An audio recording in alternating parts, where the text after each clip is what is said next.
Sam Frei, a student at Doane College, was arrested back on March 14, 2014. He had his charges dropped. The arrest was unlawful.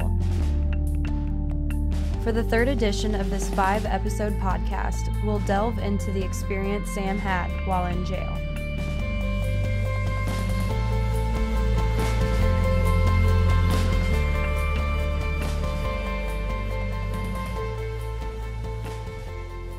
Had it going, ended up getting way too drunk, blackout, and somehow got arrested. Had no idea what I did, what had happened. I just woke up in prison that next morning.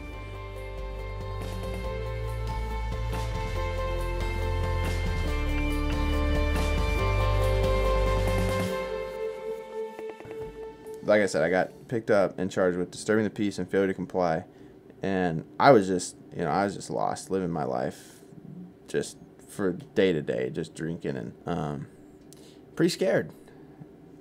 What was the most scary was I had no idea what I did, so I didn't know why I was in there or anything. But talking to the guards and everyone kind of explained things that happened. I'd gotten picked up for disturbing the peace and failure to comply with a lawful order, we'll talk about that later.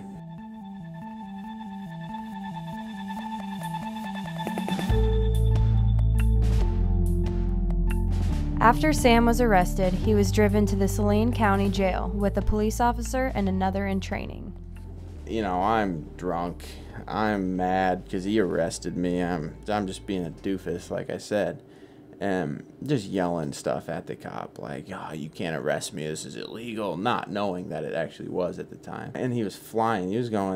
I remember he was going about 90 miles an hour. I remember looking at that and going, "What are you, that scared of me? You want to get me to jail that fast? Like, awesome. I kind of feel good. That makes me feel good."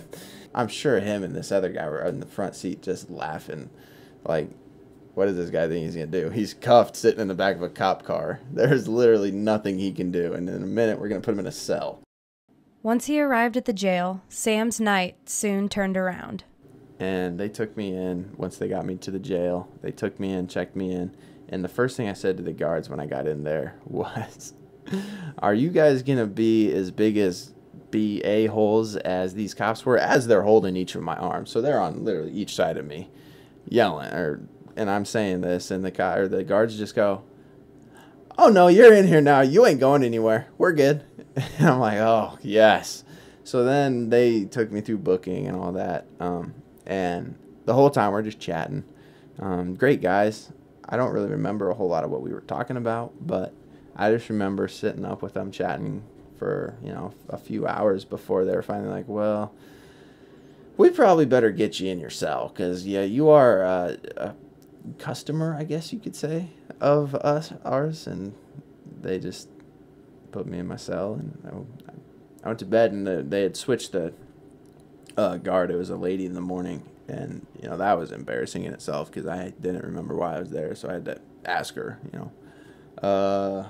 why did I get arrested? And I was like, that was honestly the most embarrassing moment of my life. But that night in jail ended up changing Sam's life. That night in jail, I actually gave my life up to Christ and decided to follow Jesus. And that was the greatest decision I'd ever made. That night is by far one of the worst nights of my life, but at the same time, because of where it got me, because of the relationship it started with God, it's the greatest night. So it's this bittersweet thing, but I have no idea where I would have ended up that night if he hadn't arrested me.